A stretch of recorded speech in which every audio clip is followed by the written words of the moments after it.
Boa noite, Central das Eleições no ar. Essa semana nós estamos entrevistando ao vivo os assessores de economia dos 5 candidatos à presidência da República mais bem colocados na pesquisa Ibope. Eles foram escolhidos pelos partidos e a ordem das entrevistas decidida em sorteio, na presença dos representantes dos partidos. A gente quer oferecer a você, telespectador, a oportunidade de conhecer melhor o programa de cada candidato e as soluções dos partidos para os problemas da economia brasileira. Hoje, nosso convidado é o economista Paulo Guedes. Ele representa o candidato Jair Bolsonaro, do PSL. Paulo Guedes é PhD em Economia pela Universidade de Chicago. Foi um dos fundadores do Banco Pactual e do Instituto Millennium. Hoje é sócio e CEO da Bozano Investimentos. Amanhã vamos receber Eduardo Gianetti da Fonseca, indicado pela Rede. Nós já entrevistamos Guilherme Melo, do PT, Mauro Benevides, do PDT e Pércio Arida, do PSDB. Participam comigo dessa série de entrevistas os jornalistas Júlia, do Ailib, e Carlos Alberto Sardenberg, João Borges e Valdo Cruz. Eu vou ser a mediadora e começo fazendo a primeira pergunta. Paulo Guedes, obrigado por estar aqui com a gente. Eu queria falar do programa de privatização e de venda de ativos, porque eu vi um número, já vi vários números, mas um número de 2 trilhões para arrecadar com isso. Eu até trouxe um dado aí que peguei a cotação de hoje, assim, o valor de mercado de hoje das maiores empresas estatais que estão em mercado, né? E elas têm esse valor total de 437 bilhões. Não são, esse total não é do governo, porque tem ações em mercado. Mas isso aí pegando tudo de mais valioso. É pouco perto da sua meta, que é muito alta. Então, eu queria entender os 2 trilhões, como é que se chega a 2 trilhões e o que vai ser vendido, assim, Petrobras, vai ser Banco do Brasil, isso aí vai ser vendido? Porque aqui na entrevista, Jair Bolsonaro admitiu a venda da Petrobras. Então, eu queria que você falasse sobre isso. Bom, boa noite a todos. Miriam, eu quando fiz um programa liberal em 1989 para o Guilherme Afif, Domingos, era um partido liberal, um programa liberal, e à época eu calculei o valor da participação do governo nas empresas estatais. Era um pouco abaixo de 60 bilhões de dólares. Se você, naquela época, privatizasse tudo, e estava no programa isso, privatiza aceleradamente e resgata a dívida pública interna, resgata totalmente. É evidente que quando você fala isso, não sou ingênuo, já sabia à época que se você falar que vai vender tudo, você vende 40%. Se você falar que vai vender 40%, você vai vender 8%. Então, mas a meta é importante, a direção. A direção é o seguinte, é a transformação. Você teve uma ordem politicamente fechada. O regime militar é uma ordem politicamente fechada. E ele, então, lança os projetos de uma ordem dirigista. Quais são? Vamos fazer infraestrutura no Brasil. Telebrás, Eletrobras, Portobras, Nucleabras. Você dispara toda aquela onda de investimentos.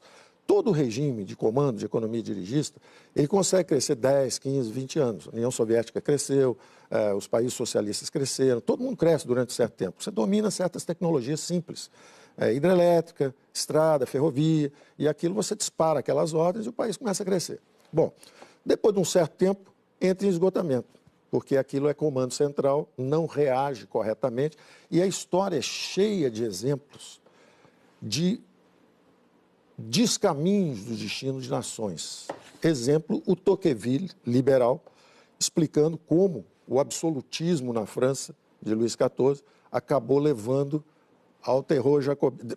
Claro, levou à monarquia absoluta, esvaziaram a classe política da época, que eram os barões, os nobres, que eram ao mesmo tempo o legislativo, executivo, judiciário da época, faziam justiça, faziam tudo. Eles foram esvaziados de sua função pela centralização de poder, exatamente como a nossa classe política foi esvaziada daquelas funções e atribuições, os recursos sobem, as ordens são disparadas e o sistema perde flexibilidade.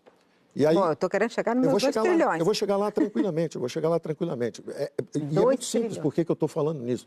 Porque são 400 bilhões de reais de juros por ano. O Brasil reconstrói uma Europa por ano. É um plano Marshall por ano. São 100 bilhões de dólares, 106 bilhões de dólares em dinheiro de hoje, o que eram 13 bilhões de dólares para reconstruir a Europa. Então, isso é absurdo, isso é indecente, isso é insano. O Brasil virou o paraíso do rentista e o inferno do empreendedor, porque tem que servir o juro. O governo ficou disfuncional. Então, o ataque tem que ser frontal. Eu não tenho ilusão. Você acha que eu vou vender as privatizações, eu vou privatizar tudo no primeiro ano? Isso é um processo lento, mas já tem coisa andando. As distribuidoras da Eletrobras já estão sendo vendidas. A Eletrobras, o ano que vem, já são mais 20 bi. que podem vir. Essa coisa da Eletrobras será mantida da maneira como o governo Temer imaginou? Sim, mais rápido do que eles. Sempre mais rápido. Porque a convicção vem de muito tempo. Agora, eu vou chegar no valor, mas eu estava dizendo dos caminhos. Então, o que acontece? Quando o sistema é dirigista e perde a flexibilidade, é natural que, na frente, o que aconteceu na França em 79, na Revolução Francesa, inflação subindo, faltando pão, a economia não reage, muito parecido com a desintegração da União Soviética mais tarde, muito parecido com a gente, no final do governo Figueiredo. A inflação começa a subir, o sistema não tem flexibilidade, o crescimento acaba e começa a confusão. Aqui, virtuosa, saindo do regime político fechado e indo para o regime aberto. Nos outros países, formas diferentes. Mas é uma história comum de descaminhos. E nesses descaminhos, você observa sempre o seguinte, quer dizer, esses gastos públicos que vêm com a centralização, eles vão corrompendo gradualmente, se for uma ordem política aberta, eles vão corrompendo gradualmente a ordem política. E vão estagnando a economia. Então, são histórias de estagnação seculares. Então, imagino que você quer enfrentar isso frontalmente vendendo. A Petrobras vai ser vendida. O diagnóstico, por mim, todas. É muito interessante isso, porque o Bolsonaro era associado ao seguinte, não será vendida nenhuma. Ele é uma posição estatizante, etc, etc. Bom, agora vai ter uma resultante interessante, porque para mim são todas. Então, se não tem nenhuma e tem todas, deve ter algo aí no meio. E a gente conversa com muita franqueza sobre isso, com uma brutal franqueza sobre isso. Nos valores, eu pedi a 2 grupos para fazer o cálculo para mim. Então, o que acontece? Eu não vou mencionar os grupos aqui, mas são grupos super estabelecidos. Um é um grande grupo internacional e o outro é um grande grupo brasileiro. Um me deu a estimativa entre 500 e 700 bilhões, entre 500 e 700 bilhões, ou seja, valor médio 600, e o outro me deu entre 700 e 900, valor médio de 700. Para essas 5, só para a Petrobras? Para a participação do governo em todas as estatais. Porque isso aí... todas as estatais. Essas são possivelmente as mais valiosas. Era a participação do governo em todas as estatais. Então, juntando tudo, dá 500... Caixa, Banco do Brasil, pega todo mundo e calcula quanto tem de valor econômico lá. Entendi. O valor esperado de um grupo era em torno de 800, no outro era entre 500 e 700, era 600, a média era 700. Então, eu falei, tem 700 de privatizações, programa de privatizações. Naturalmente, não serão 700. E aí é que eu arrisquei um pouco para cima, porque eu falei o seguinte, se eu vender tudo hoje, são até 500, porque vai cair preço, vai cair isso tudo. Mas se você estiver dentro de um regime onde você está sinalizando que vai ter um regime liberal-democrata, você vai reduzir impostos, você vai passar o filme ao contrário. Subir os impostos 30 anos, agora vão baixar 4 ou 8. Os gastos do governo subiram descontroladamente 30 anos. Vamos controlar os gastos.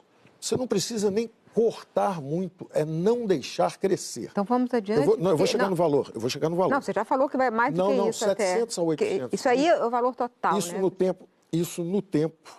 tempo, os 700, se você vender isso ao longo de 3, 4, 5 anos, você vai vender mais ou menos a 1 trilhão. Mais ou menos a 1 trilhão. Se fosse vender tudo, eu tenho que fazer a conta primeiro, levando para o extremo. Então, esse 1 trilhão inicial vem disso. O meu cálculo inicial não era nem esse, era 700, 800 mesmo, ficava conservador com isso. Só que tem um outro item interessante, chama-se... imóveis. 700 mil imóveis, que vão desde o Ministério da Fazenda, aqui no Rio de Janeiro, que o Ministério já está há muito tempo lá em Brasília, mas tem um prédio maravilhoso aqui, até aquele que dissolveu lá em São Paulo. Seguramente aquele prédio que dissolveu lá em São Paulo é da União. Aquilo ali devia valer uns 100 milhões, a uma taxa média de 10% custo-oportunidade nos últimos 5, 6 anos aí. Aquilo significa 10 milhões por ano. Está todo mundo doido para fazer pergunta aqui, Paulo Guedes. Peraí, deixa eu só terminar. Com 10% ao ano, você já tinha arrumado casa para todo mundo. Então, você fica com um ativo derretendo na sua mão até cair. Se você pegar o valor 1 milhão, que é um valor baixo para 700 mil imóveis, dá outros 700, 800 bilhões. Se você tem 700, 800 bilhões de imóveis, 700, 800 bilhões de empresas estatais, você somando isso, você já chegou a 1,5 trilhão. Esse era o meu cálculo original. Naturalmente, o programa começa a circular, passa na mão de um do outro, aí, não, mas pode ser mais, vai vender um pouco mais para frente. E tem um item também que não está aí, que são as concessões. Tem muitas concessões que são renovadas no Brasil na base da influência política. Na base da influência política, você ganha um negócio de 30 anos por dinheiro nenhum. Agora, se você realmente for cobrar das concessões o que você pode cobrar, tem mais uns 400 a 500 ali. Então, esse número de 2 trilhões é mais ou menos isso. O mais importante é a direção inequívoca. Nós precisamos completar uma transição. Existia um Estado máquina, robesiano, que vinha de uma ordem política fechada. E agora nós queremos um Estado, vontade do povo, russoniano. É um Estado de Rousseau. A vontade do povo é saúde, educação, saneamento, segurança pública. Essa transformação tem que ser terminada. Paulo Guedes, o Bolsonaro concorda com a privatização de todos os estatais? Eu disse que ele não concordava no início. Vocês mesmos sabem e diziam que ele era estatizante, ele era estatista, postura, votos, etc. Ele me parece pragmático. Quando a gente conversou sobre isso, eu falo, olha, eu só posso te ajudar se nós chegarmos à conclusão a respeito da missão. A missão é o seguinte, existe uma ordem politicamente aberta. São 30 anos de democracia, eleições a cada 2 anos, legítimas aspirações sociais de uma democracia emergente. Saúde, saneamento, educação, esse dinheiro tem que vir. E nós estamos numa transição inacabada do antigo regime para o novo regime. Por que a transição está inacabada? Porque o poder ainda está no governo federal e ainda tem muita estatal, muito imóvel, muita riqueza empossada. Isso tem que ser descentralizado para estados e municípios. Perfeito. Júlia. O Estado brasileiro tem que ser feito de baixo para cima. É uma federação. E nós estamos de cabeça para baixo. Tá certo. Tem Júlia. dinheiro para fazer estádio de futebol, tem dinheiro para fazer, para dar para empresários. Paulo, vamos Quero continuar um nesse pouquinho. assunto Vamos sobre lá. as privatizações. Eu queria entender um pouquinho mais a questão dos prazos, né? Quando a gente fala de Petrobras, Banco do Brasil, Eletrobras, a gente depende do Congresso, né? A gente viu que a Eletrobras está enrolada há mais de 1 ano lá. Ainda tem a questão da modelagem econômica, que toma tempo. Do sistema Telebrás foi mais de 1 ano. Tem os editais que passam pelo TCU, quer dizer, tem toda uma programação ali que vai para mais de ano. Você falou em 5, 6 anos. Então, a coisa que você está pensando para além do mandato, de um eventual mandato do Bolsonaro. E outra questão que eu queria também falar, entender, na verdade, quando você fala sobre esse 1 trilhão, está levando em consideração estatais que não são do governo federal, que são dos estados? Porque muitos especialistas com quem a gente conversou falaram que para chegar nesse número, tem no pacote estatais dos estados. Tem um pacote, eu tenho chamado muita atenção da necessidade do Pacto Federativo, porque o problema da Previdência está em todos os estados, inclusive em municípios maiores. O problema das estatais empossadas, as que não investem, nem deixam ninguém investir. Né? Por exemplo, você vai para uma distribuidora da Eletrobras, daqui a pouco vai faltar água, vai faltar luz no Maranhão, vai faltar luz no Amazonas, vai faltar em Rondônia. Elas estão depauperadas, elas não têm capacidade de investimento. É o esgotamento de um modelo. Esse modelo já se esgotou há 10, 15, 20 anos. Só que a classe política se aboletou, aparelhou e não sai de cima. E está atrasando o desenvolvimento do Brasil, porque eles não investem, não têm capacidade de investimento e, ao mesmo tempo, é um monopólio público. O privado não consegue entrar. Então, esse troço está atravancado. Então, evidentemente, está lá. Quando você fala assim, mas são 4 anos, 5 anos, vai além do governo ou não, o que eu acho mais importante, e eu nunca tive ilusão quanto a isso, quer dizer, as diretrizes têm que ser muito claras.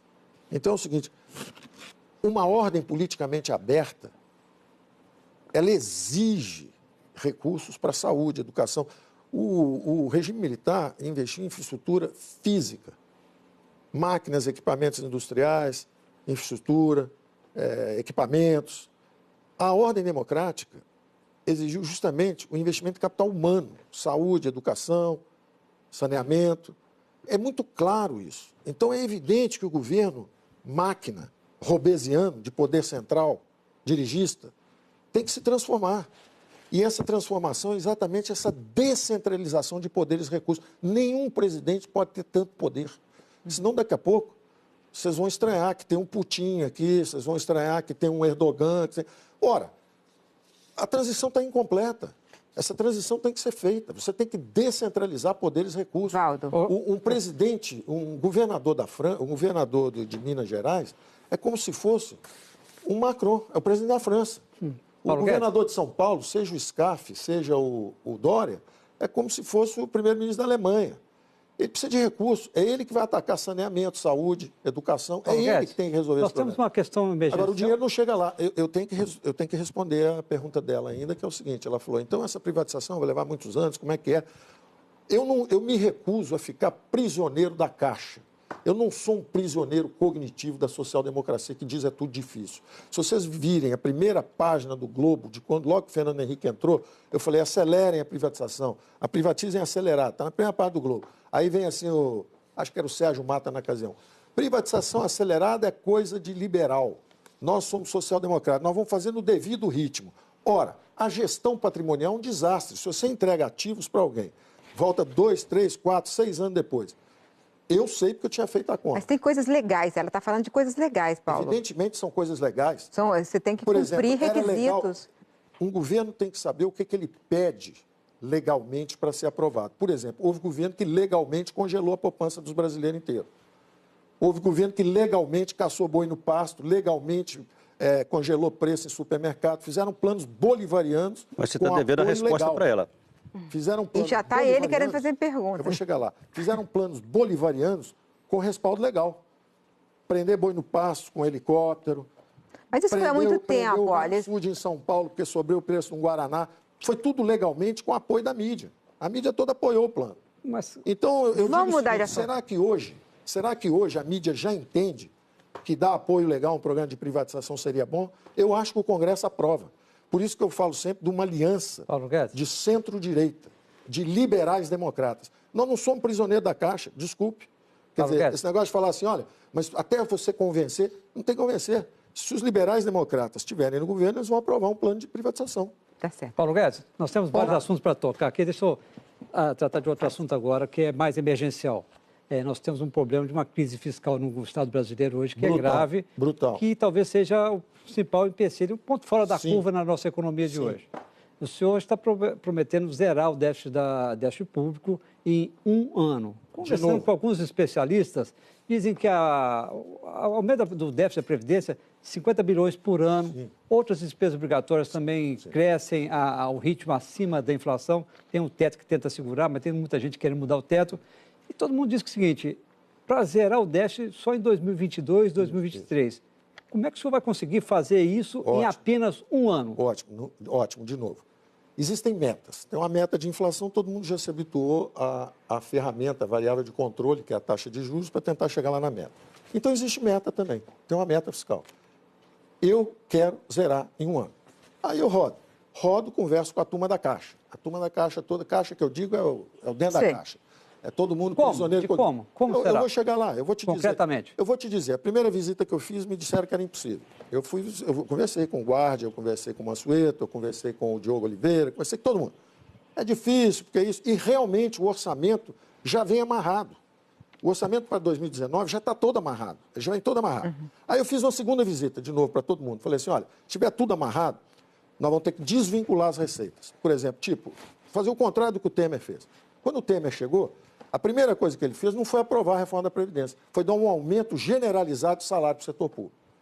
Pois eu acho que ele devia ter feito o contrário, devia dizer o seguinte, onde é que o senhor estava quando o Brasil estava sendo saqueado e roubado?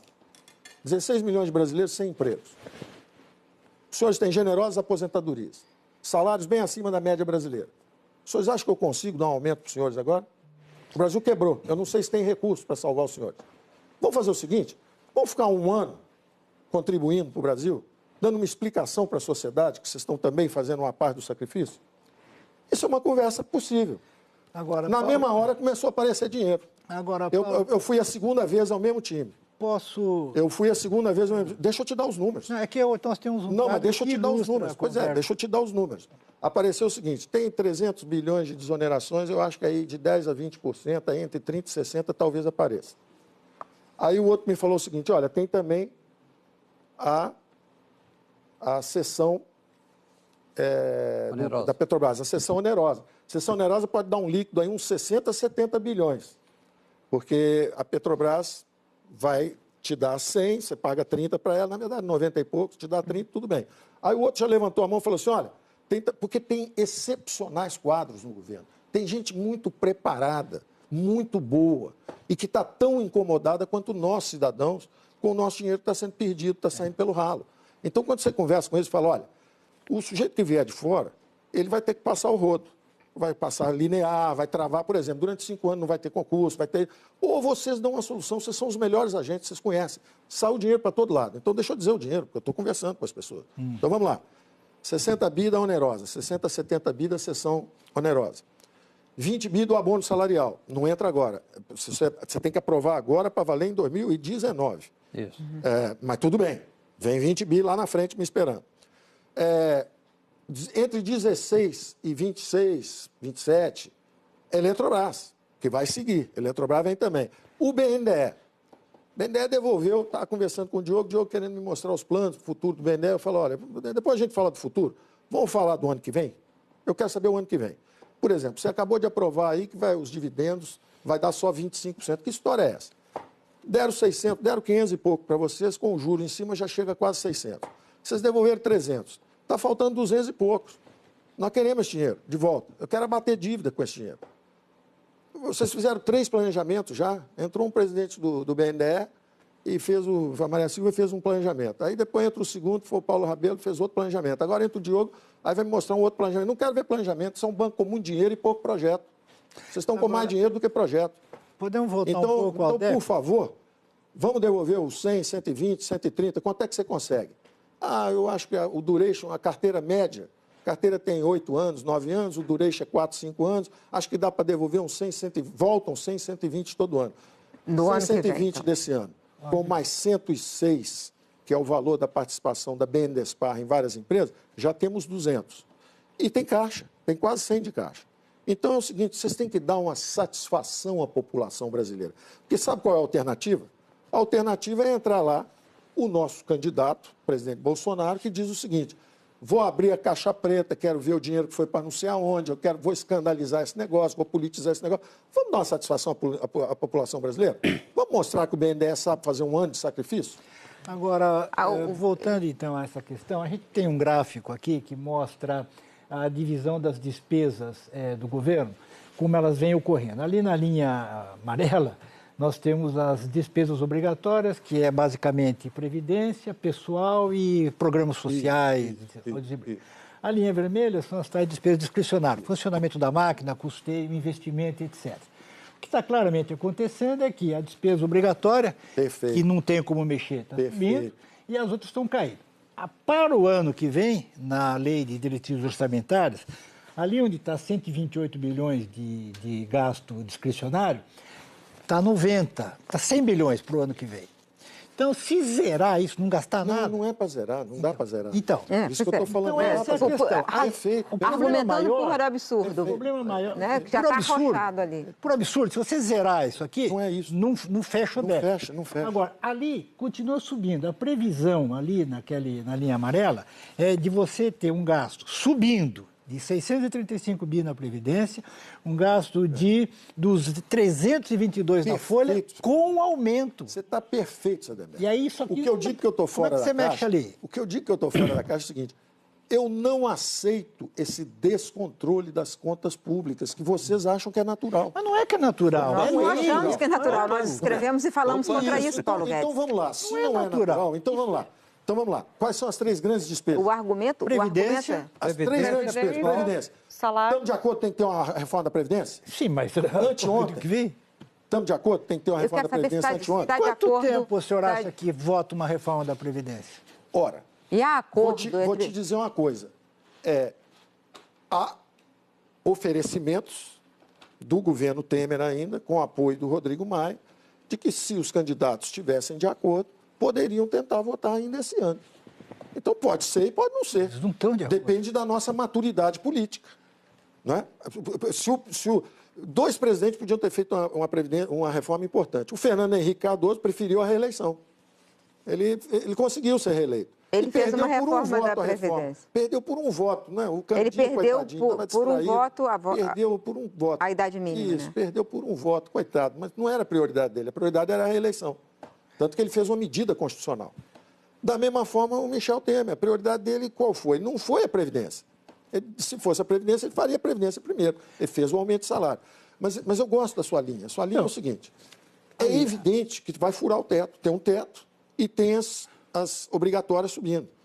Ora, o teto não fica em pé sem reforma. O teto cai. Não tem parede para segurar, o teto vai cair. Nós queremos isso? Não. Nós queremos o teto. Eu quero o teto. Se o meu diagnóstico, o nosso diagnóstico, eu esperava que fosse o diagnóstico de todo mundo nessa altura do campeonato. Quer dizer, quando os militares entraram, está 18% do PIB o gasto de governo, como percentagem do PIB. Aí vai subindo, 22, 26, 28, subindo ininterruptamente. Só tem esse traço em comum ligando toda a nossa história, os últimos 40, 50 anos. Uma expansão descontrolada de gasto público. Aí tem uma questão que é o seguinte, é a questão... Não, só terminar o que isso significa. Não é acidente que quando o poder corrompe. O poder absoluto corrompe absolutamente. Então, se o jogo político nosso, se a nossa montagem é em cima desse aparelho estatal, Brasília é Versalhes. Você substitui a guilhotina pela guilhotina midiática, cai um pescoço por dia, vai preso, Lava Jato. Então, eu estou muito otimista em relação ao Brasil. Não é, eu sou um crítico permanente de tudo por formação, por vício de formação. Se você é um médico, você vê doença, você olha e quer mexer. Agora, você tem que ver que nós estamos fazendo um aperfeiçoamento institucional extraordinário. Quando você teve o impeachment, foi uma declaração de independência do Legislativo. Aí o Executivo comprou o Legislativo, seja para reeleição, seja depois um mensalinho, depois um mensalão, não interessa. O Executivo comprou o Legislativo. Aí o Judiciário despertou e prendeu os dois. Prendeu o que comprou e o que vendeu. Então está o presidente Lula hoje preso porque ninguém está acima da lei, está o Eduardo Cunha preso porque vendeu influência, sustentação parlamentar, e o Sérgio Moro botou os dois. Então, por que eu estou dizendo isso? Porque está muito clara essa ligação entre a aparelhagem do Estado e a corrupção. A gente está entendendo, mas a questão é o seguinte, a gente não está entendendo como é que você vai fazer a equação econômica. Eu chego lá, Miriam. A equação econômica é o seu forte. Eu chego lá, eu só quero saber se nós estamos de acordo no seguinte, tem 3 grandes despesas públicas. O passado mal resolvido, que são os juros da dívida.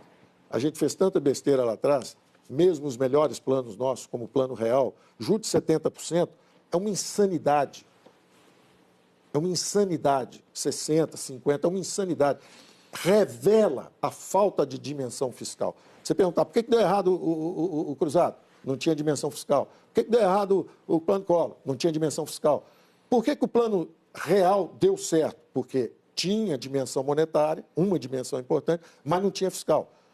Então, se nós acabamos aprendendo a mexer com o câmbio, do plano cruzado ao plano real, para aprender a fazer política monetária, 8 anos. Depois estoura o câmbio, 12 anos. Finalmente a gente chega na responsabilidade fiscal, 14 anos. Chegamos lá. Andamos errado, trombando na cerca, mas chegamos ao meritório tripé. Paulo, lá. Isso. Estamos lá. Vamos terminar, então, essa reforma do Estado. Eu preciso falar as 3 despesas. As 3 despesas vão ser atacadas frontalmente. A despesa de juros, eu não tenho comando sobre ela. Eu herdo do passado um estoque de dívida e o Banco Central é independente. O juro vai ser o que for. Eu não tenho como atuar sobre isso. Eu só tenho uma coisa para fazer. É a transformação do Estado brasileiro. Vende uma estatal, reduz a dívida. Vende uma estatal, reduz a dívida. A dívida, antes eu podia reduzir tudo. Você imagina. Por que o Lula foi reeleito? Ele gastou 40 avos do que o Fernando Henrique pagava de juros todo ano. O Fernando Henrique paga 400 bilhões de juros para a Faria Lima todo ano. O Lula gastou 40 avos disso, gastou 10 bilhões no Bolsa Família, derrubou 4 eleições, ganhou 4 eleições seguidas. Porque ele viu que ajudar pobre era mais barato. Deixa eu colocar um outro ponto aqui. Por favor, senão a gente não esclarece, o sujeito está olhando lá, não vai entender o que eu estou falando, que é o seguinte, tem 3 grandes despesas. Uma de juros. Eu só tenho uma forma de atacar. A única forma de atacar é uma reestruturação do passivo. Vocês todos elogiam quando a Petrobras vende um ativo para reduzir a dívida. Todo mundo bate palma para Pedro Parente. A União tem que vender o ativo. A Petrobras vende a refinaria. E o governo pode vender a Petrobras. Por que não? Então, eu só tenho essa forma de atacar o passivo que está lá. E tem um aviso. Hoje é uma Europa por ano que a gente reconstrói. Uma Europa por ano, sem sair do lugar. Se for daqui a 5 anos, no ritmo que nós estamos indo, vai ser 1 trilhão. O juro da dívida, não é a dívida. A dívida vai chegar a 8, 9 e o serviço da dívida vai chegar a 1 trilhão. Então, nós temos que prestar atenção no seguinte, o ataque é frontal porque ele está com 30 anos de atraso. Se lembra que eu disse que tem que transformar o Estado robesiano, máquina de infraestrutura, no Estado social, descentralizado, com os governadores atuando em saúde, saneamento, educação. E isso é uma construção nossa como brasileiro. Ninguém gostou disso. Deixa eu fazer uma construção nossa. Então, eu tenho que terminar as 3 despesas rápidas. Mas eu vou perguntar para você continuar. Eu vou terminar só as 3 despesas rápidas. Porque são 3 reformas. Claro. Previdência, pessoal. Previdência é a reforma da Previdência. juros são as privatizações e pessoal é uma reforma administrativa. E por isso que eu cheguei e consegui rapidamente a colaboração. Aparece logo 20 bi do abono, aparece mais 20 se quiser baixar um pouquinho a linha de isenção do SUS, do Simples, aparece logo também mais o Sistema S com 26 bi, aí aparece mais 100 e pouco o BNDE pode mandar, ou seja, apareceu dinheiro de toda parte. Eu acho que não vai ser nem 139, não, vai ser 200 e pouco, que vai aparecer de um lugar e do outro. Se a decisão for essa, que é o que eu acho que tem que ser, um ataque frontal às despesas públicas nos 3 frontes. Se isso não funcionar, digamos, dessa forma, na base do junta aqui, ajuda ali, aí é desvinculação de gastos. Aí eu queria colocar aí é o seguinte, aí você joga para a classe política o problema para resolver. Senhores, é perfeitamente compreensível que 30 anos atrás, eu não jogo pedra na Constituição. É compreensível, depois de 20 anos de investimento em infraestrutura, é absolutamente compreensível que a classe política chegue e diga o seguinte, quero vincular agora, eu quero gastar saúde e educação. Os constituintes fizeram 2 coisas interessantes. Primeiro, saúde e educação, capital humano. O brasileiro comum, vamos ajudar esse brasileiro. E segundo, de uma forma descentralizada. O que eles colocaram na Constituição foi o seguinte, o dinheiro tem que, ano a ano, passar para estados e municípios. O que o Fernando Henrique fez foi criar impostos e contribuições não compartilhadas. Ô, Paulo. Reacionário. Jogou para trás, travou o dinheiro no poder central. Nunca imaginou que o Lula fosse tomar o doce dele. Paulo, eu quero te fazer uma pergunta para você continuar falando. Tem uma questão que vocês colocaram que é o seguinte, que é o chamado orçamento em base zero. Pelo que eu entendi, e aí você me corrija se eu estiver errado na interpretação da proposta de vocês, é desvincular tudo. Inclusive, brilhante, João. Inclusive, desvincular as despesas com educação, saúde e tudo mais. João... A gente sabe que isso tem uma resistência enorme no Congresso. Então, uma coisa é a sua proposta, outra coisa é a possibilidade de aprovar isso. Perfeitamente. Como é que você acredita que isso vai virar realidade? Perfeitamente. E como isso funcionaria? Perfeitamente emenda constitucional. E isso o que é, na verdade? Você acha que vai ser feito no primeiro dia? Hipótese zero. Agora, é um projeto muito válido para um primeiro ano de governo. Dizendo o seguinte, olha, se realmente as despesas estão inflexíveis, continuam subindo descontroladamente, o primeiro ano a gente garante no sufoco. Tem 20 do Simples, tem 20 não sei aonde, tem... Eu peguei uma lista, dá para pegar uns 100... Bom, pega 10% dos 300 bilhões de desonerações, já dá 30. Pega 60 da concessão não onerosa, já chegou em 90. Pega 20 do abono família, já chegou em 110. Manda o BNDE devolver no mínimo 100, porque ele está devendo 280. Manda 100zinho para cá. Já estourou, já estou salvo um ano. Tenho tempo para fazer as reformas estruturantes. Mas não há conversa. Se não conseguir dessa forma, você devolve o problema para a classe política, que é o correto. Quem tem que resolver o problema não é o ministro da Fazenda. Não existe o posto Ipiranga salvador da pátria. Não existe esse negócio. Isso é uma construção coletiva. O Gianetti vem aqui amanhã, vai falar de mais Brasil, menos Brasília. Todo mundo acha que eu inventei isso. Eu não inventei esse negócio. Também não foi o Gianetti, não. Também não foi o Eduardo Jorge, que reclamou hoje que é dele. Não é. Isso é da casa. Isso é do Evandro Carlos de Andrade, que falou isso nos anos 80, mais Brasil e menos Brasília. Já era um pedido pela descentralização de recursos. Entendeu? Paulo, deixa eu ter uma outra pergunta, que eu fiquei em dúvida. Quando o seu candidato veio aqui, sentado nessa cadeira, ele disse que é preciso aumentar os ganhos das aposentadorias e pensões para voltar a ser o que era quando eles foram aposentados em salário mínimo, ou seja, reindexar ao salário mínimo e voltar ao valor contando com esse indexador, o salário mínimo. Isso tem um efeito... Vocês são agudos, vocês são muito bons. Vocês vão sempre no lugar certinho, tem que ir mesmo, tá certo? Então, a minha dúvida é o seguinte, já foi feita a conta sobre isso? Perfeito. Quanto custa isso? Não. E essa ideia vai adiante? Mire, a Previdência brasileira está condenada. Ela está destruída. Ela está, antes do Brasil envelhecer, ela quebrou. E ela tem pelo menos 5 ou 6 bombas relógio dentro dela. A primeira, que todo mundo está falando, é a bomba demográfica, é o tempo. É o tempo, é a reparametrização do tempo, primeiro.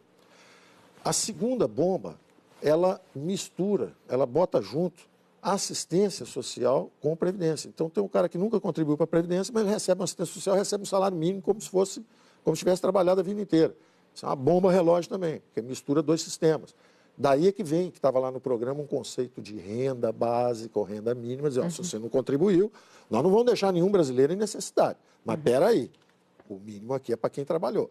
Mas tem essa bomba relógio lá dentro também, que é essa mistura de assistencialismo com previdência.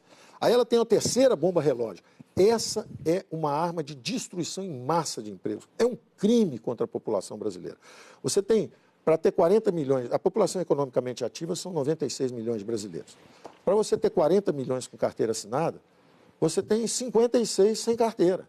E eles vão envelhecer, e eles vão se aposentar, e eles não contribuem. Isso é um crime.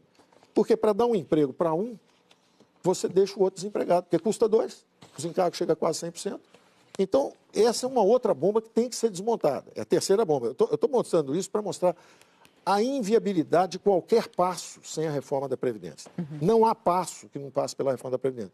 Eu tipifiquei as 3 grandes despesas. Uma, juros, eu só tenho uma forma indireta de atacar, são as privatizações, leva tempo. Mas eu gostaria que daqui a 5 anos, se a gente olhasse para trás, estivesse pagando só 400 bilhões, mas os juros, mas a inflação subiu 3%, 4% ao ano e o crescimento foi 3%, 4% ao ano, esse número deixou de ser tão ofensivo a nós, de gastar, de reconstruir uma Europa por ano com o Brasil ainda miserável. Então, você tem que ser feroz nesse ataque.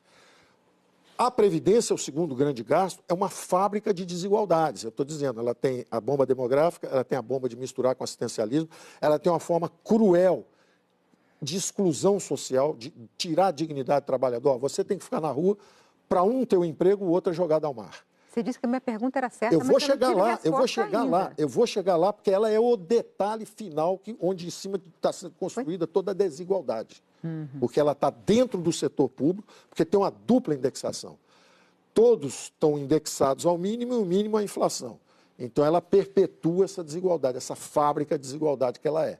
Então, eu estava dizendo, ela primeiro tem a bomba demográfica, tem o assistencialismo junto com a aposentadoria, ela tem um encargo trabalhista, a forma mais cruel de financiar um sistema previdenciário. O quarto grande crime dela é essa fábrica, é ser uma fábrica de desigualdades.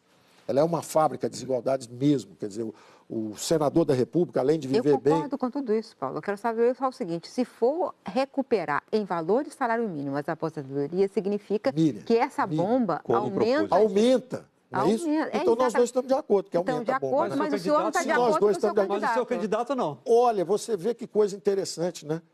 Há diferenças, às vezes, de opinião entre nós. Mas ele está propondo o oposto do que você está propondo. Bom, se você olhar o programa lá, não está escrito nem a opinião dele, nem a minha. Né?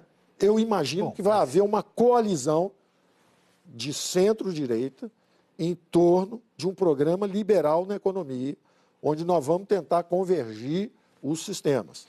E aí eu chego finalmente ao último grande defeito desse sistema previdenciário atual. A grande dúvida é o seguinte, você vai ter grandes poderes, segundo, se Jair Bolsonaro for eleito, e aí qual a opinião que vai valer? Miriam, não se iluda. Ninguém terá esses poderes, muito menos um economista. Isso é uma sociedade democrática. Um economista vai propor coisas duras, o presidente vai chegar e vai dar uma maciada, aí depois, quando ele for negociar com o Congresso, vão dar outra maciada, e vai sair de lá um negócio que não é o que o economista quis, mas também não é o que a turma queria. Como sempre acontece. Como sempre aconteceu. É a história do Brasil. Só que se nós tivermos claro que a expansão descontrolada dos gastos públicos corrompeu nossa democracia e estagnou nossa economia, nós teremos dado um passo extraordinário. E então, na economia, nós chegamos a essa visão. Nós estamos juntos nisso. Todos nós achamos isso. Agora é o grau de intensidade. Se é um social-democrata, ele quer aumentar um pouco o imposto. Se é um liberal, ele quer ao contrário, controlar primeiro o gasto. Mas nós chegamos a essa situação.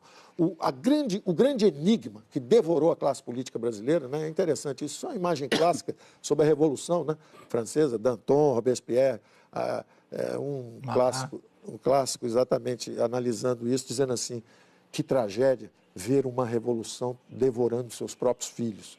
Quem é que imaginaria que o Lula ia estar preso? Quem é que imaginaria que a classe política brasileira estaria quase desmoralizada 30 anos depois de uma redemocratização? Que frustração terrível. Eu não olho por esse ângulo, eu olho pelo outro ângulo.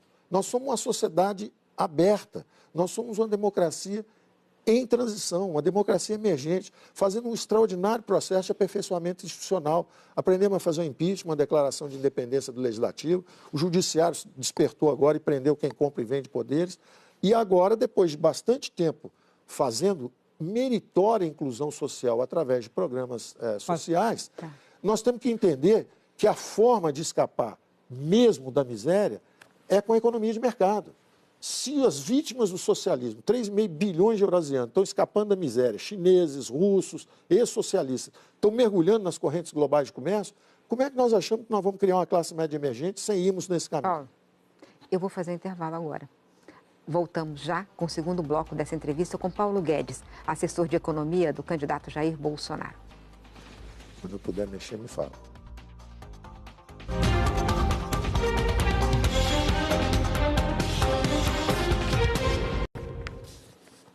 A Central das Eleições está de volta e hoje entrevista o economista Paulo Guedes, representante do candidato Jair Bolsonaro, do PSL. Paulo, agora a gente só tem 15 minutos, vamos fazer uma série de perguntas para você. Eu queria começar com o agronegócio. O agronegócio é importante no país, é uma força, tem muito dinamismo, é o que garante as exportações, enfim, todo mundo sabe da força do agronegócio. Mas ele sempre viveu com financiamento subsidiado do governo. Eu quero saber se vai continuar tendo subsídio num governo em que você terá um protagonismo. De novo, na veia.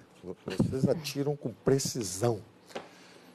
Observem que nessa figura do Ministério, Superministério de Economia, isso foi uma coisa dele. Ele virou, Paulo, eu quero que alguém reporte para mim, eu não quero 3, 4, eu já vi muita briga lá atrás, uns com Delfim, todo tipo de coisa aconteceu.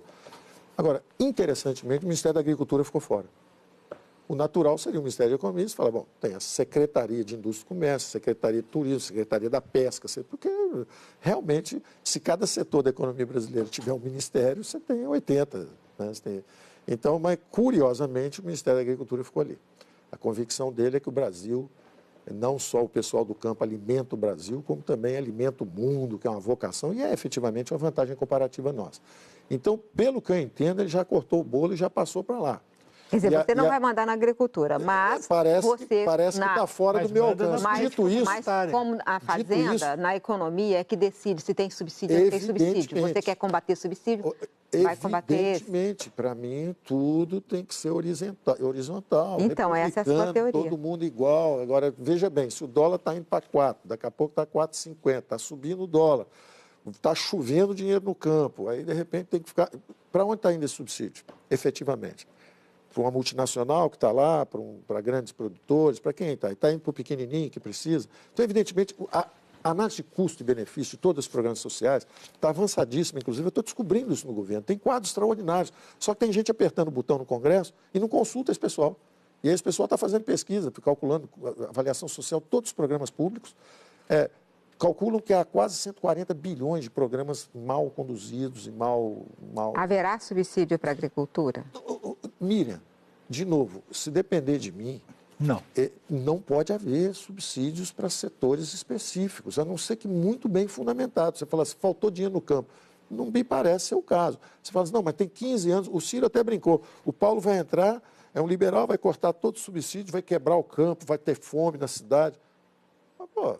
Aparentemente, a agricultura é um negócio tão sério que ninguém pode encostar. Para mim, a educação é seríssimo, para mim, a agricultura é seríssimo, para mim, a indústria é seríssimo. Todo mundo é muito sério. Trabalho é seríssimo. Desculpa. Universidade. Já que você falou sobre educação, eu queria te perguntar uma coisa específica.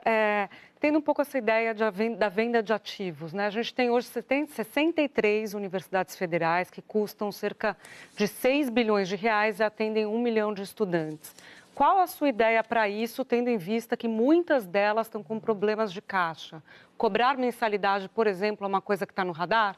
Eu aprendi com o Simons interessante. Ele falou, Paulo, nunca solta, fica sempre de mão dada com vida acadêmica e tal. Tanto que eu acabei fundando o IBMEC, depois as faculdades IBMEC, tudo. E agora acabei de fazer, estou investindo muito no setor já há algum tempo, desde que o Paulo Renato desregulamentou, foi a salvação para o ensino superior brasileiro. porque 75% hoje do ensino superior é privado. O setor público está quebrado, ele não tinha capacidade de investimento mais. Então, teria dado um nó total se não fosse o setor privado entrar. E, evidentemente, de novo, o Brasil está de cabeça para baixo em tudo. Ele está de cabeça para baixo do ponto de vista de recursos, muito com a União e pouco com estados e municípios. Ele está de cabeça para baixo na educação também. Se você olhar, 2/3 é gasto no andar de cima. E lá embaixo, onde é o mais importante, que é pré-escola, James Heckman, PhD de Chicago, prêmio Nobel, de 0 a 3 anos é que é definida a sorte da criança. Aí depois vem o ensino básico. Né? Se perguntar coisa que talvez eu tenha mais orgulho, é ter saído do 0 para 1 milhão de alunos, no que se chamou Abril Educação, e hoje está num grupo grande que comprou. Nós atendemos 1 milhão de jovens no Brasil inteiro, trazendo conteúdo educacional da melhor qualidade. O jeito está estudando geografia no interior do Brasil, ele está tendo aula do National Geographic, Mas você pretende cobrar mensalidade, Paulo? O que eu acho? Gente, eu vou defender sempre o que é correto, do ponto de vista técnico. Do ponto de vista técnico é o seguinte, quem pode pagar, deve pagar. Se está na universidade pública, privada, eu não sei, mas deve pagar. E quem não pode pagar, deve ter o voucher educação. Sim. Então, o voucher educação, para o jovem, ele tem que ter o direito de escolher. Ele pode escolher uma escola pública, entra lá ele não é cobrado, ou ele pode escolher uma escola privada. E vai para lá, e lá querem cobrar dele, ele entrega o voucher de educação. Não é como FES, é diferente. A importância é o acesso educacional. Em tudo, eu acho que é isso. Não é tão importante quem provê, se é privado ou público. Às vezes um é mais eficiente, deixa ele andar. Mesmo do ponto de vista educacional, você pega um país que era avançado em educação, que eram os Estados Unidos, eram avançados em educação 40, 50 anos atrás, eles estão descendo também. Eles eram ricos exatamente pela diversidade. Tinha escola mórmon, tinha escola católica, tinha escola protestante, tinha escola agnóstica, tinha de tudo. E essa diversidade é que faz a força de um país. Não é você padronizar. Então, só para responder, eu sou pela diversidade, eu sou pelo acesso, pela renda, quem precisa, condição social. O cara não tem condição social, recebe dinheiro e entra. E o dinheiro tem que descer. Tem que ir para a educação básica e para creches. A mãe trabalha fora, o pai trabalha fora, o menino tem onde ficar, tem que ter uma creche. Você vê como os brasileiros são interessantes. O Brizola falava isso. Tem que ter lá o lugar onde o garoto fica, dá o leitinho. Está certo, o Brizola está certo. Não interessa a de esquerda, da direita. Falou um negócio certo, aproveita, agora, traz, vamos usar. Um outro tema que você citou que é muito importante, a questão do emprego. Né? Você disse que alguns têm a carteira assinada, para os outros ficarem sem a carteira. E aí tem essa sugestão que vocês estão fazendo da carteira verde-amarela. Carteira verde-amarela, que é um contrato individual, e pelo que nós estamos entendendo, é um contrato individual onde trabalhador e empresa vão decidir qualquer regra, não vai valer a CLT, não vai valer nenhuma norma trabalhista, quer dizer, os dois ali se acertam. E nós fazemos essa pergunta porque, neste momento, a situação é desfavorável aos trabalhadores em qualquer tipo de negociação. Eu acho excelente. O que vai valer e o que não vai valer? Perfeita pergunta. Eu te respondi direito. Respondeu. O dinheiro descendo para a básica. O que acontece? Eu sou um liberal. Um liberal é pela escolha. A pessoa, o jovem... e esse exemplo eu tenho dado para o Bolsonaro, eu tenho dito o seguinte, olha, nós estamos num avião que está caindo, que é a Previdência Antiga, ela está descendo. Eu não quero mexer, eu quero fazer a reforma paramétrica. Vamos parametrizar isso, vamos trabalhar isso aí, vamos ver como é que a gente torna isso mais republicano, faz essa convergência, vamos fazer isso. Mas vamos fazer o seguinte, e é interessante porque um economista outro dia, o mesmo economista quando dizia, solta o câmbio, não, o câmbio é âncora, não pode, anos depois soltou o câmbio. Política monetária, não, política monetária não pode, porque é muito recessivo e tal. Anos depois bota o juros 70%, uma recessão, Deus me livre. Aí, mesma coisa em relação à Previdência. Você fala assim, precisamos migrar para o sistema de capitalização, porque é uma fraude o sistema de repartição por uma razão simples, por causa da demografia. O que vai acontecer é o seguinte, você não está levando recurso para o futuro. Hoje um jovem dá o dinheiro, o idoso se aposenta, mais tarde não tem o jovem para dar o dinheiro, não vai se aposentar nenhum dos dois. Então, você precisa criar uma alternativa. Se você lançar uma alternativa, e de novo, gente, não tem novidade nenhuma, isso foi feito lá atrás, 30 anos atrás no Chile, o Chile virou a Suíça latino-americana, migrou para um sistema de capitalização, democratizou a riqueza, o acesso à riqueza. Acabaram as greves, porque os trabalhadores são proprietários, são sócios do progresso, eles participam do lucro das empresas. Não tem greve trabalhador no Chile há 30 anos. Tem greve estudante pedindo para a escola ser grátis. Mas não tem greve trabalhador. O Chile cresceu 5,5% com 8, 9 presidentes socialistas. Ninguém ousou mexer no sistema. Porque o sistema é bom, era bom. Agora é que estão começando a mexer. Então, é interessante isso. Eu só quero dar a liberdade de escolha, sabe? Carteira verde e amarela. Eu só quero a liberdade de escolha. Eu quero que um jovem... O que me parece, o que eu digo para o Bolsonaro e disse para esse economista que falou esse negócio, eu digo o seguinte, sabe o que parece? Você está dizendo o seguinte, eu quero que o meu filho entre num avião que vai cair, o avião está indo para alto mar sem combustível, mas eu quero que ele entre, porque se ele entrar, ele contribui e eu salto de paraquedas e o avião vai cair com ele. Isso é uma covardia contra as gerações futuras. Nós temos que seguir o nosso caminho nesse avião, todos nós, porque nós fizemos isso. Agora, nós não podemos condenar os nossos filhos a isso. Aí você diz, se você criar um sistema alternativo, como no Chile, todo mundo migra e quebra esse, nós não temos mais o custo de transição. Tem que fazer o tal do fundo, mas que fundo Nós não temos mais esse? o custo de transição. Nós não temos mais o custo de transição. Aí eu digo o seguinte, pessoal, você não pode fazer isso mais. Já passou essa oportunidade de fazer a transição todo mundo. Não pode mais. Quem já votou no Fernando Henrique, no Lula, no Sarney, não tem mais a chance de voltar para o sistema nulo. É só o menino que estiver chegando agora. Paulo, eu queria trazer outra questão. Quem tiver com 16 anos, 17 anos, pode escolher. Porta da esquerda. Você tem sindicato, você tem legislação trabalhista para te proteger, você tem encargos, você tem uma opção de coisa lá. Porta da direita. Contas individuais. Não mistura assistência com previdência. Assistência é renda básica. Você não contribuiu, você tem a renda básica. Você contribuiu, você tem o salário mínimo lá na aposentadoria. Não tem encargos trabalhistas. E a legislação é como em qualquer lugar do mundo. Se você for perturbado no trabalho, você vai na justiça e a justiça resolve o seu problema. Acaba com o FGTS? Aqui, João quer fazer uma pergunta. Acaba com a o FGTS, o fundo de investimento do FGTS, sim, que é onde está um bom pedaço da corrupção.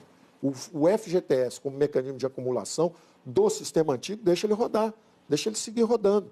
O sistema novo não tem. O sistema novo tem um sistema novo. E a carteira verde e amarela, como é que seria? Essa carteira é justamente isso. Não vai ser, isso era só uma coisa assim para dizer. Mas está escrito lá, inclusive. Eu sei, mas eu tô dizendo, isso aí é um documento político, não é? Aquilo ali é um negócio dizendo assim, carteira. Não é para levar a sério? Não, é para ser super a sério. Porque hoje é uma carteira azul. Então vai ser uma carteira verde e amarela. Tá, então mas como é que a minha vai ser? opinião é que dentro de um ano vai ter uma identidade digital, não vai ter carteira nenhuma. Não, tudo bem, mas isso é o formal. Mas a questão ideia é o contrato. A ideia é o seguinte, eu acho, Sardenberg, que você não pode condenar o seu filho a ser obrigado a entrar no velho regime trabalhista previdenciário. Gente, já se falou muito da carta o João quer fazer uma pergunta. Do Mussolini. Então, dê uma opção para o seu filho de entrar ou não nesse sistema. Paulo, é opcional. Paulo, outra questão aqui que eu queria te colocar é o seguinte, você é conhecido como um pensamento liberal, como você se declara, e tem essa definição. Está assessorando um candidato que o histórico dele é que votou contra a lei de responsabilidade fiscal, contra a privatização e tudo mais. Tem contra a quebra do monopólio. Quebra do monopólio, apoio a projetos corporativos no Congresso.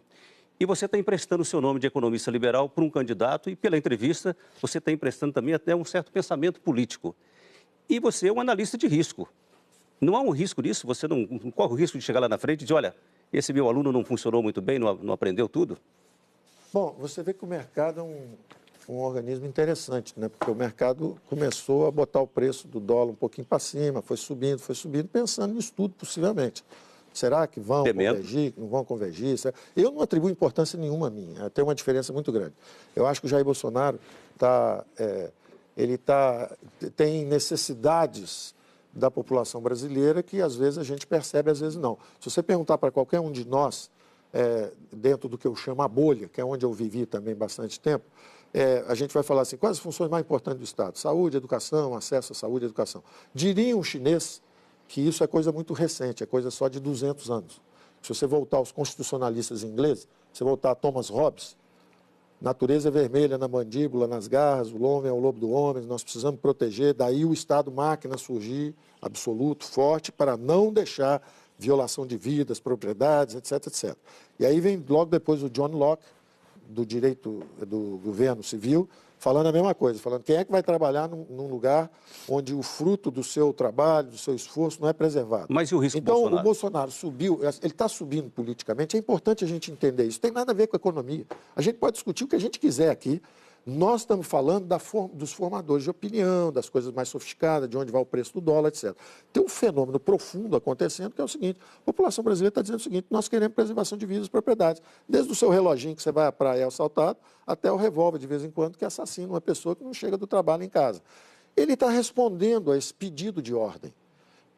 Nós não sabemos quanto disso vai se converter em ideias liberais, não liberais. Eu acredito que existe uma dinâmica na sociedade aberta. A sociedade inteira está indo na direção de reforma da Previdência, está indo na direção de privatizações. Você vê que é só uma questão de ritmo. Você acha que ele mudou também nesse sentido? O que eu digo é o seguinte: todo mundo muda devagar, com o tempo, sobre tudo.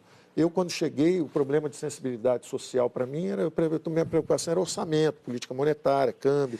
Aí você vai aprendendo que tem um outro lado. Acabando, eu só estou querendo avisar que a gente não pode entrar... A resposta sucinta é o seguinte: se os nossos economistas, meus contemporâneos, levaram 8 anos para chegar na política monetária, levaram 12 para chegar na cambial e levaram 14 para chegar na responsabilidade fiscal, eu vou dar mais uns meses aí para ver quanto tempo o Bolsonaro anda. Ele está andando num ritmo mais rápido que os meus economistas.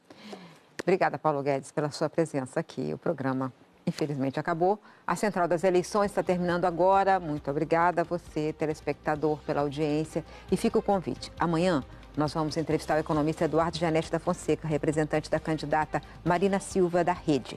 Então, até amanhã e uma boa noite.